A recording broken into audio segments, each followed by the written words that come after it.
Оңай сұрақ қояйық. Үй жануары шөп жейді құдық деп шабады, бұл не? Үй жануары шөп жейді құдық деп шабады, бұл? Тау. Ай!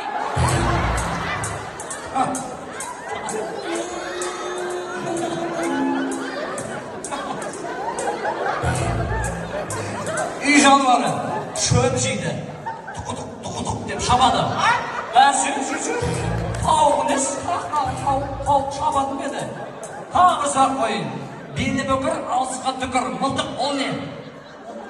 Мылтық деп өзім айтып, белі бүкір, алысқа түкір, мылтық бұл?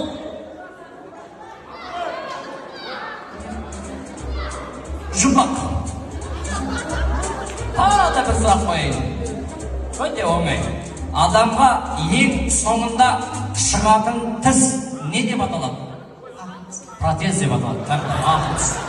Нәміз апа. Шапалауырай әжеріңізге.